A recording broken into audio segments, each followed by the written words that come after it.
The year was 2387. Earth had finally learned to travel faster than light. Humans had built homes on 12 different planets across the galaxy.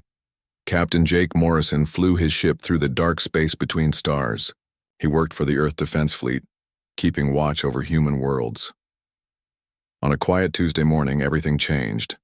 3 enormous alien ships appeared at the edge of human space. Each ship was bigger than Earth's moon. They moved in perfect formation, their dark metal hulls gleaming under distant starlight. Jake stared at his screen in shock.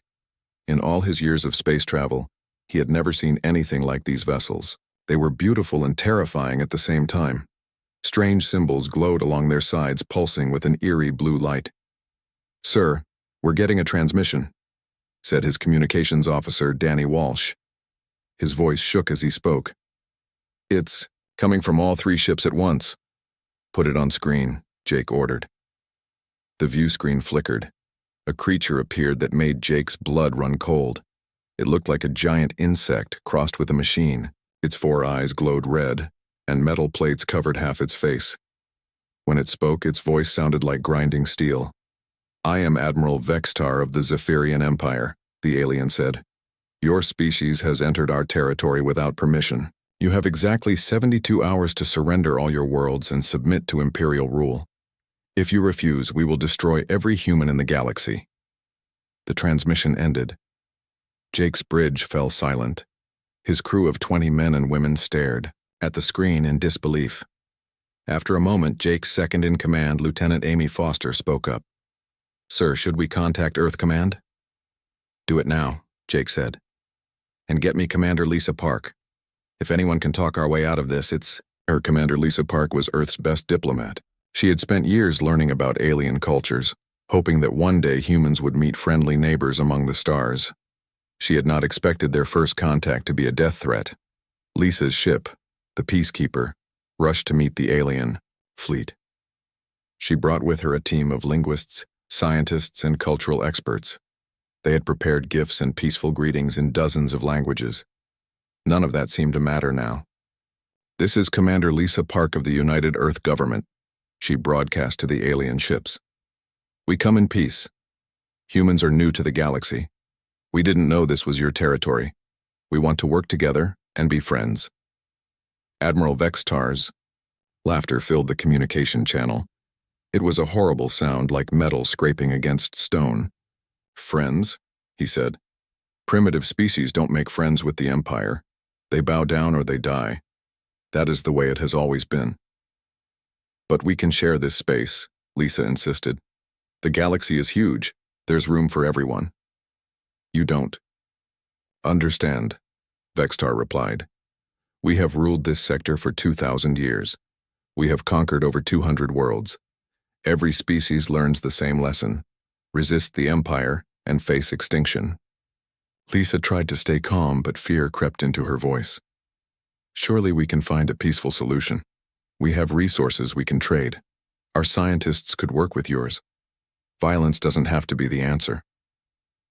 The alien admiral's 4 eyes seemed to glow brighter. "I will show you what happens to species that don't listen." The transmission cut off. Lisa watched in horror as one of the massive ships turned toward Kepler 442b, a human mining colony. The ship fired a single beam of pure energy. The entire space station vanished in a flash of white light. 3,000 people died in that instant. Men, women, children, families who had come to the mining station looking for a better life. They were gone without even knowing what killed them. Jake Morrison watched the destruction from his ship, 50,000 miles away. His hands gripped the arms of his captain's chair so hard that his knuckles turned white. Anger burned in his chest like a fire. "Those monsters," whispered Danny Walsh. "They didn't even give them a chance to evacuate." The alien fleet broadcast another message. This time, Vextar's voice reached every human colony, every ship, every person in space. "This is what happens to those who defy the Zephyrian Empire," he announced. "You have 68 hours remaining. Surrender now, or watch your worlds burn." Lisa, Park's ship limped back toward Earth, its crew shocked into silence. The diplomatic mission had failed completely, The aliens had no interest in peace talks or negotiations. They wanted total surrender, nothing less. In his private quarters, Jake Morrison sat alone, thinking about the families who had lived on that mining station. He thought about his own family back on Earth, his wife Susan and their 2 young children.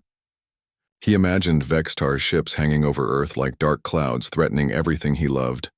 The aliens thought they were dealing with a weak, primitive species. They expected humans to panic and surrender like countless other races before them. They had made a terrible mistake. Humans had something the Empire had never encountered before. When threatened, they didn't break down and beg for mercy. They got angry. They fought back. They refused to give up, even when the odds were impossible. As Jake's ship raced toward Earth, he sent a coded message to Admiral Paul Hayes at Defense Command. The message was short but clear. The talking is over.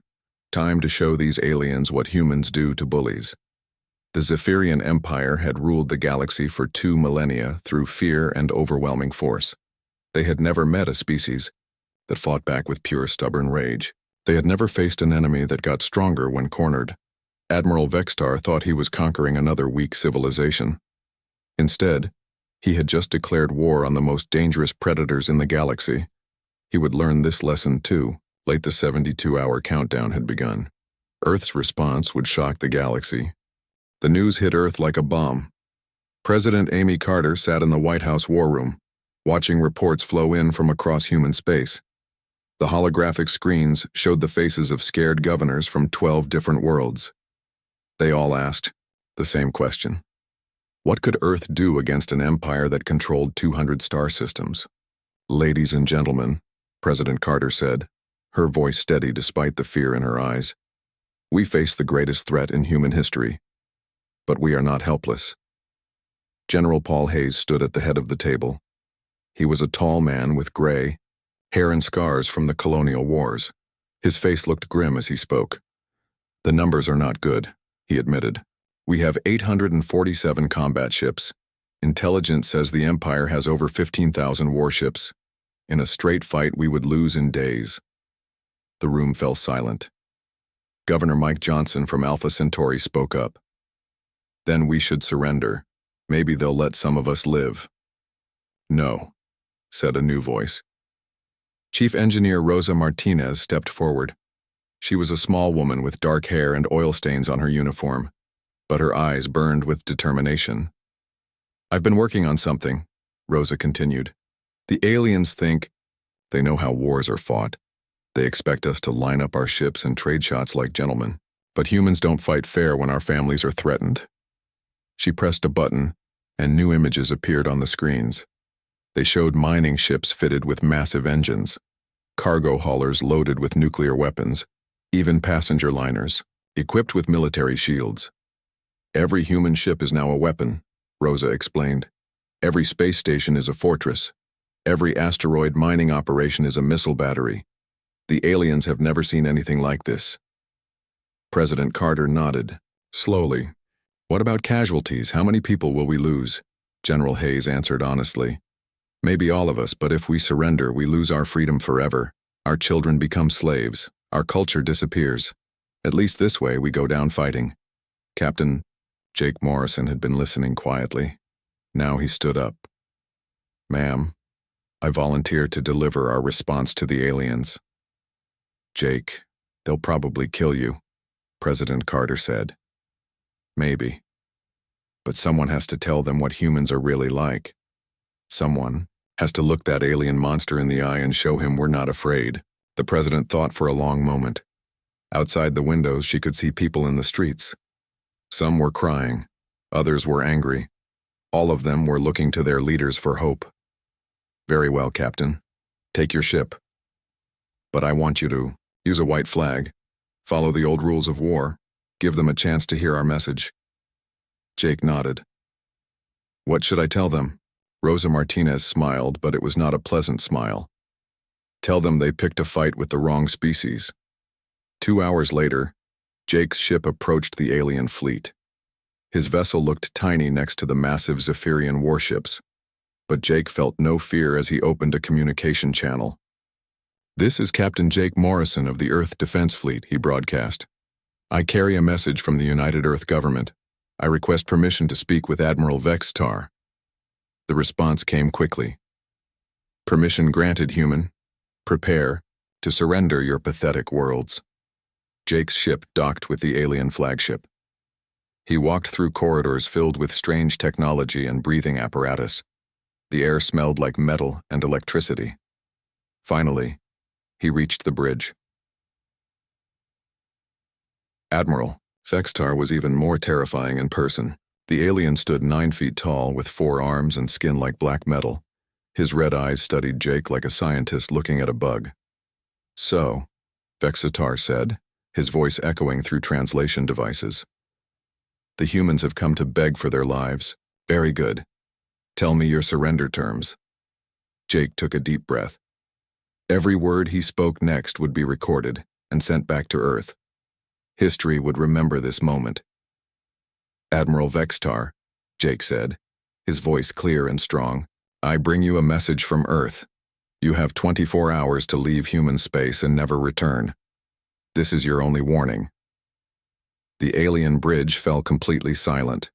For 10 long seconds, no one moved. Then Admiral Vextar began to laugh. The sound was horrible, like grinding machinery mixed with breaking glass. "Warning?" Vextar gasped between laughs. "You dare to threaten the Empire? Your tiny fleet could not scratch our smallest ship." "You're right," Jake agreed. "In a fair fight you would win easily, but humans don't fight fair. We fight to win." The alien admiral's laughter stopped. His 4 eyes focused on Jake with sudden interest. "Explain." "You've conquered hundreds of worlds," Jake said. "But you've never fought humans before. We're different. When you threaten our families, we don't surrender. We get creative, we get desperate, we get dangerous." Vextar leaned forward. "You think your primitive weapons can harm us?" "I think you're about to find out," Jake replied. 24 hours, Admiral. Leave now, or learn why humans are the galaxy's newest nightmare." The alien commander's eyes blazed with anger.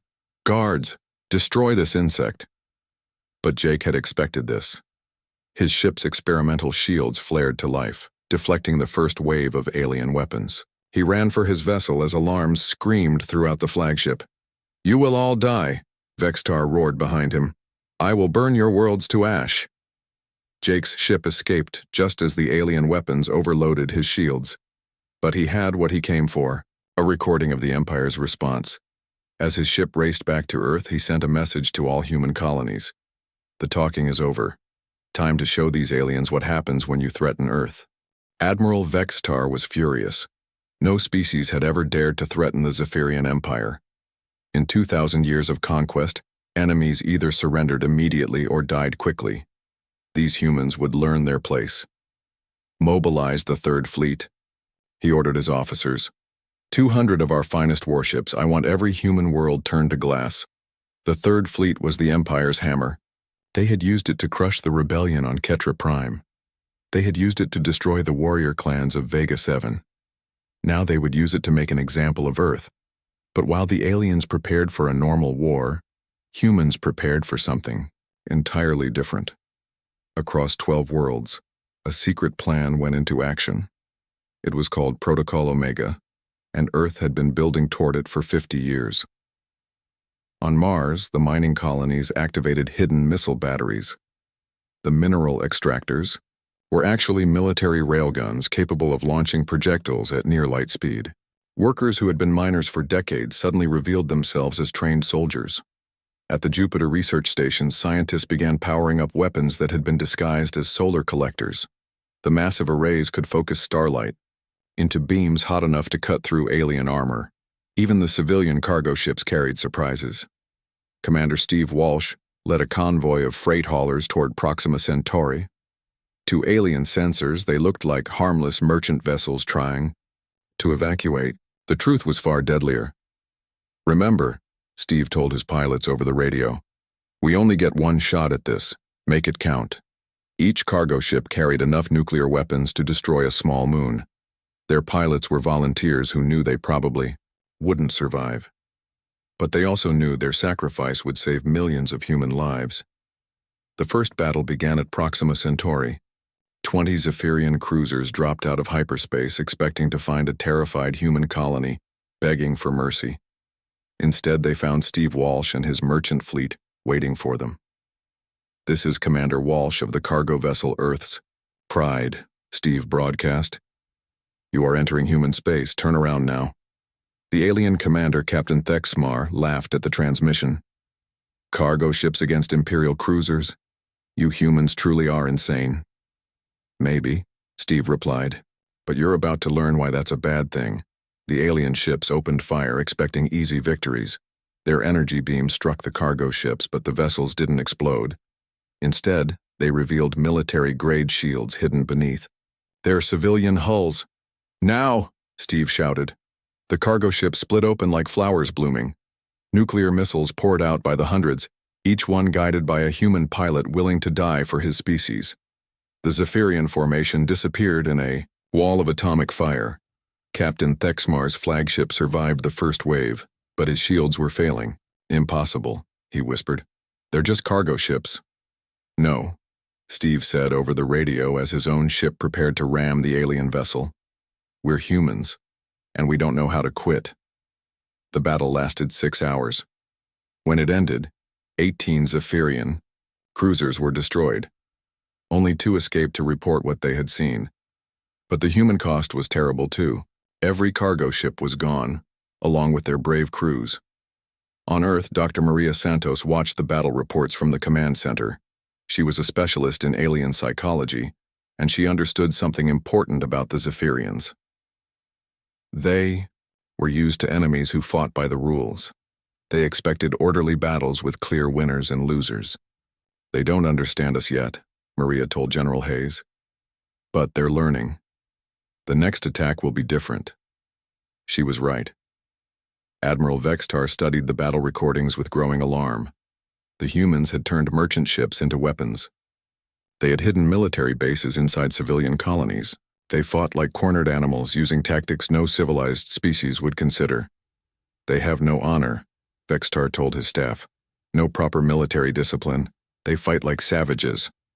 "Sir," his tactical officer said nervously, "perhaps we should request reinforcements." Vextar's 4 eyes blazed with anger. "Reinforcements against primitives? We are the Third Fleet. We have never been defeated." But privately, the alien admiral was worried. The humans had destroyed 18 of his ships in their first real battle. If they could do that with cargo vessels, what would happen when their real military arrived? The answer came sooner than he expected. Captain Julie Chen had been studying captured alien technology for months. Her ship, the Vengeance, looked like any other human destroyer. But it carried modifications that would change the war. Julie's team had reverse-engineered Zephyrian stealth technology. They had learned to make their ship invisible to alien sensors. More importantly, they had built an electromagnetic pulse, weapon powerful enough to cripple an entire fleet. "We get one chance," Julie told her crew. "If this doesn't work, we're all dead." The Vengeance slipped through the alien formation like a ghost. Julie watched the massive Zephyrian ships on her screen, each one capable of destroying Earth by itself, but they couldn't see her coming. "Target the flagship," she ordered, "all power to the EMP cannon." The weapon charged with a sound like rolling thunder. Julie thought about her home on Earth, about her parents who lived in New York. She thought about all the humans counting on her to succeed. Fire. The electromagnetic pulse hit Admiral Vextar's flagship like an invisible fist. Every computer system crashed instantly. Life support failed. Weapons went offline. The mighty warship became a floating tomb in seconds. But the pulse didn't stop there. It spread through the alien formation like a virus, jumping from ship to ship through their interconnected networks. In minutes, the entire Third Fleet was dead in space. For the first time in 2,000 years, a Zephyrian admiral was forced to surrender. Vextar's emergency beacon carried a message that shocked the Empire. The humans had won. The news spread across the galaxy faster than light. Species that had lived under Imperial rule for centuries whispered about the impossible. A primitive world had made the mighty Empire flee. If humans could resist, maybe others could too. On distant worlds, rebellions began to spark. The Zephyrian Empire had ruled through fear for so long that they had forgotten how to fight real wars. Now that fear was turning against them. Julie, Chen's ship limped back to Earth, heavily damaged but victorious. She had done the impossible. She had made the Empire blink first. The defeat of the Third Fleet sent shockwaves across the Zephyrian Empire. Emperor Zekmor sat on his crystal throne, reading reports that seemed impossible. A primitive species had destroyed 200 of his finest warships. Admiral Vextar was missing, presumed dead. This cannot stand, the Emperor declared to his council. If word spreads that humans can resist us, every slave world will rebel. We must crush them completely. General Kethvas, the Empire's greatest military mind, stepped forward. He was ancient even by Zephyrian standards, with scars from 1,000 battles covering his metal-plated body. "My Emperor," he said carefully, "perhaps we should reconsider. These humans fight differently than any enemy we have faced. They turn weakness into strength. They make weapons from tools. They refuse to follow the rules of war." Emperor Zekmor's eyes flashed with anger. "Are you suggesting we fear these primitives?" "I am suggesting we respect them," Kethvas replied. "But if you command it, I will take the First Fleet and end this rebellion once and for all." The First Fleet was the Empire's sword and shield, 500 of their most powerful dreadnoughts, each one capable of destroying planets. They had never been defeated in battle. They had never even been challenged. "Do it," the Emperor ordered. "Show the galaxy what happens to those who defy us." But while the Empire prepared its greatest weapon, something unexpected was happening. Across the galaxy, the news of humanity's victory had reached the slave worlds. Species that had lived under imperial rule for centuries began to whisper about hope.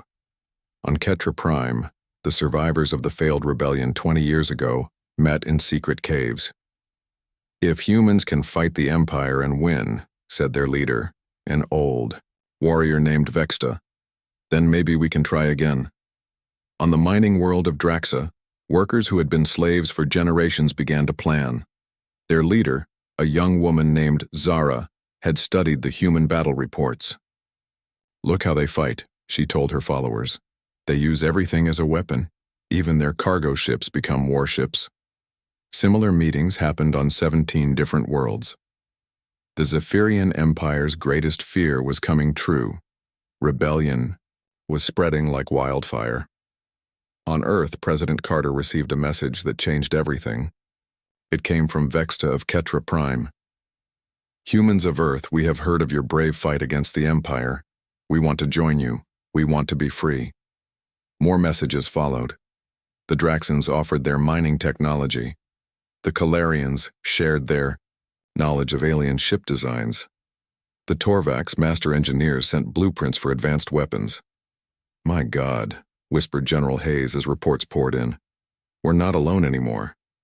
Admiral Kelly Brooks, Jake Morrison's former second-in-command, was given command of the combined fleet. She was a young woman with red hair and green eyes that burned with determination. Her father had died in the first alien attack, and she had sworn to make them pay. "This is no longer just about Earth," Kelly told her officers. "We're fighting for every free species in the galaxy. We cannot lose." The final battle came sooner than anyone expected. General Kethvas arrived with the First Fleet, while Earth was still preparing its defenses. 500 alien dreadnoughts dropped out of hyperspace around Earth's solar system, like dark clouds blocking out the sun. But they were not alone. Ships from 17 different species emerged from hiding throughout the solar system. Ketra, fighters with their distinctive blue hulls. Draxan mining vessels converted into missile platforms. Calarian scouts armed with human weapons. "This is Admiral Kelly Brooks of the United Earth Defense Force," she broadcast to both fleets. "General Kethvas, you have one chance to leave our space peacefully." The alien general's response echoed across space. "I am Kethvas, conqueror of worlds, slayer of kings. I do not retreat from primitives and slaves." "Then you'll learn what happens when you threaten our families," Kelly replied. The battle began near Jupiter. Unlike previous fights, this was not a quick skirmish. It was a running war that lasted for days, stretching from the outer planets to Mars itself. The aliens had superior weapons and armor, but the Allied fleet fought with tactics that made no sense to Imperial minds. Human ships rammed alien vessels in suicide attacks. Ketra fighters used their speed to deliver bombs directly to enemy bridges. Draxan mining ships fired clouds of metal debris that shredded alien hulls. Every species contributed their own brand of chaos to the fight. General Kethvus watched his perfect formations fall apart as the Allies refused to fight by the rules. They have no discipline, he told his staff. No proper military order. Sir, his tactical officer reported, we're receiving rebellion reports from 7 more worlds. The fighting is spreading. For the first time in his long life, Kethvus felt something he had never experienced before: doubt. The Empire was built on fear and overwhelming force. But these allies fought with something stronger than fear. They fought with hope. The turning point came when Jake Morrison, now promoted to Admiral, led a desperate attack on the alien flagship. His ship was badly damaged, his crew exhausted, but he pressed forward anyway. This is for everyone who died. Believing freedom was impossible, Jake said as his ship broke through the alien defenses. The explosion that followed lit up the solar system like a second sun. General Kethvus died in the blast, along with his entire command staff. Without their leader, the remaining alien ships began to retreat. But Emperor Zekmor was not finished. From his throne world, he prepared to launch a planet-killer weapon at Earth. It was a weapon of last resort, capable of cracking planets in half. Before he could fire, his communication system activated.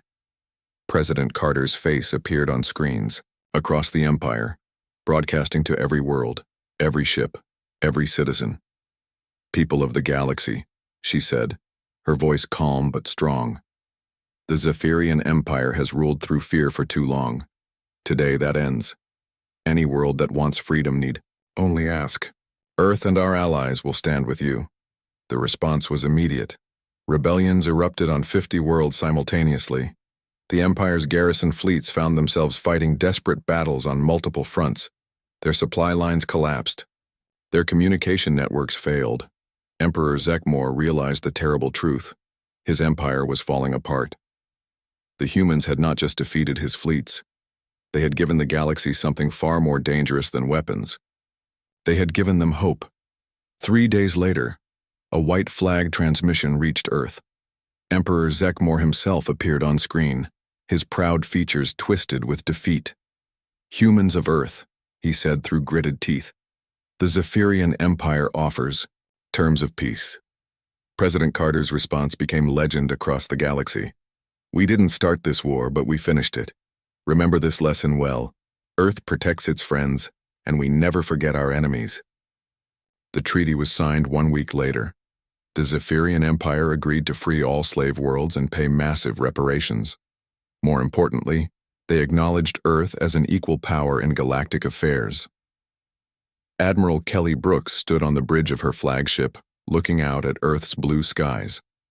The war was over, but she knew this was just the beginning.